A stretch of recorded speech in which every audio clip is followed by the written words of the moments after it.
جامعہ عثمانیہ کے 100 سال جامعہ عثمانیہ کے حوالے سے یہ میں نے کتاب مرتب کی ہے۔ اس جامعہ عثمانیہ کی بڑی اہمیت ہے۔ یہ اردو کی پہلی یونیورسٹی تھی جسے 1917 میں میر عثمان علی خان کے حکم سے تعمیر کیا گیا تھا۔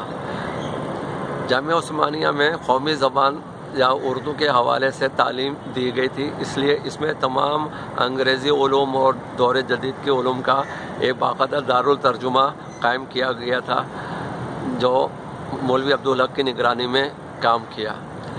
دارالترجمے کی اپنی اہمیت ہے، اس نے 400 کے قریب سائنسی علوم کو اردو میں ٹرانسلیٹ کیا، ترجمہ کیا، جس سے اردو کا دامن کشادہ ہوا، اور اس میں ایک فرہنگ یا اصطلاحات یا ڈکشنری بھی مرتب کی گئی کہ تمام اصطلاحات کو سائنسی اردو میں کیا جائے۔ ڈاکٹر جمیل جالبی نے جو فرہنگ لکھی ہے اور اردو مقتدرہ نے شائع کی، اس میں بھی اس کا ذکر ہے۔ جامعہ عثمانیہ کی اہمیت پوری دنیا میں ہے اور اردو تیسری بڑی زبان ہے اور ہماری قومی زبان ہے، اس لیے اس کی زیادہ اہمیت ہوتی ہے۔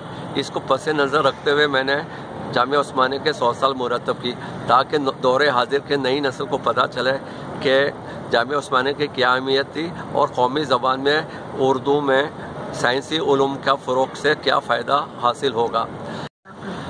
سبرس حیدرآباد دکن سے 1938 میں ڈاکٹر محی الدین قادری زور نے شروع کیا تھا۔ خواجہ حمید الدین شاہد ان کے معاون مدیر تھے۔ پاکستان کے بعد 1980 میں انہوں نے یہاں پر کراچی میں سبرس کا اجرا کیا اور 2001 میں انتقال تک جاری رکھا۔ اس وقت ڈاکٹر خرم فیاض الدین جو ان کے صاحبزادے ہیں، انہوں نے محمود عزیز صاحب نے اور میں نے مل کر دوبارہ سے کوشش کی کہ ایوان اردو اور سبرس کا احیاء و تجدید ہو۔ ڈاکٹر معین الدین عقیل صاحب نے اس کی سرپرستی فرمائی اور اس طریقے سے اس کے تحت ایک کتابی سلسلے کا اجرا شروع کیا۔ اس سلسلے میں پہلی کتاب جامعہ عثمانیہ کے 100 سال میں نے مرتب کی اور اس کو ایوان اردو کے زیر اہتمام سبرس کے اس سے شائع کیا گیا۔ یہ سبرس کی پہلی کتاب ہے۔ اس کے بعد کی کتاب میں خواجہ حمید الدین شاہد اور حکیم محمد سعید کے حوالے سے کتابیں انشاءاللہ جلد شائع ہوں گی۔